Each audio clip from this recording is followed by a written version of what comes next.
Well, we're expecting the world economic growth to look very positive this year and next year, and that's going to affect traffic very positively as well. So the result for the industry should be good. We see profits this year of $33 billion rising to $36.3 billion next year. Those may sound like big numbers, but the profit margins are still pretty thin. 4.6% this year, just over 5% next year. And on a return on capital basis, the industry is now at last reaching the kind of levels of profitability that other industries just consider as normal. Because this industry has a track record of destroying capital rather than generating returns. The past year we've seen airfares fall on average around the world. What's behind that and how long will it last? Increased competition is what's behind it. More and more aircraft take to the air every week in more and more airlines, colours, and all the big airlines getting bigger, the well-established ones getting bigger. So we're seeing more airlines fighting for the passengers and stimulating the market through cheaper fares. Of course, efficiencies make that possible. We're seeing modern aircraft much more efficient than their predecessors. We're seeing the industry getting better at utilising the capacity it's putting into the air, and overall doing a much better job for its customers.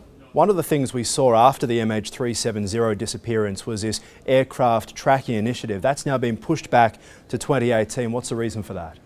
When it comes to drawing up standards and recommended practices for the industry as a whole, given the wide range of technological capabilities of different aircraft and different fleets with different airlines, it's often necessary to take one's time to implement the regulations required to make these things happen. That's not to say, though, that airlines aren't already pushing ahead with improving their tracking and monitoring of their fleets, and that's what's happening now. So individual airlines are taking the initiative to make sure they keep a better grip on and they know exactly where their aircraft are. But it's important that the whole industry, and of course the air navigation services providers, have an absolutely critical role to play in all this too.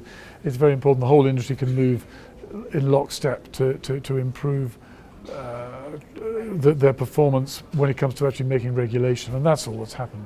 How have the recent acts of terrorism affected passenger numbers? After 9/11, we saw a lot of people travelling internally in their own countries rather than flying overseas. We're starting to see that again now? Generally what happens when these outrages take place is that the particular place where it happens suffers in the short term, as people say, well, I don't think I want to travel there. That's usually a relatively short-term effect.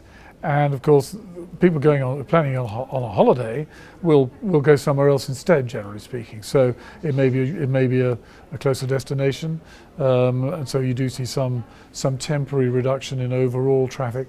But you know, people are resilient, people are resourceful, people still want to travel, and in the end, these effects are relatively short-term, and pretty quickly we see traffic coming back to the kind of levels we would have expected before any outrage like that. The 70th anniversary of IATA this year, but over the past couple of years we've seen a number of very high-profile aviation disasters. A lot of people have lost their lives. Do you think this is the new normal for the aviation industry, or is it simply an anomaly? Well, in fact, when you look at the last couple of years, in terms of safety, the industry have had an extremely safe track record. However, the incidents that we have seen have been very high profile for understandable reasons. They've been shocking to some degree. Both Malaysian incidents in 2014, Metrojet this year. You know, of course, the Metrojet one certainly was not an accident. That was a deliberate act. And so was MH17 over Ukraine. That wasn't an accident either. The industry is a safe industry, and it's getting safer all the time.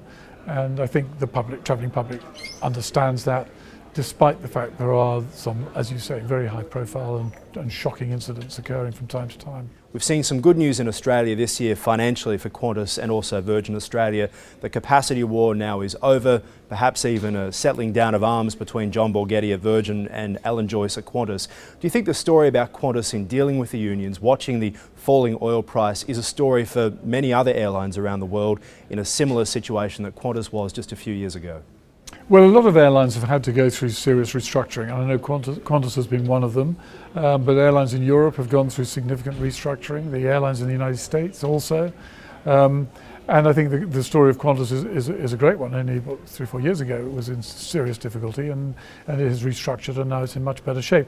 And I believe part of the fact that it's in much better shape isn't just the domestic picture, but also its international operations, which was historically a significant problem for Qantas. And my understanding is those are now operating in a much more healthy way through the various changes that have been made in the network, in the commercial relationships with other partners, and so on and so forth. So well done, Qantas, and well done Virgin Australia as well for for their performance, which has improved a lot too.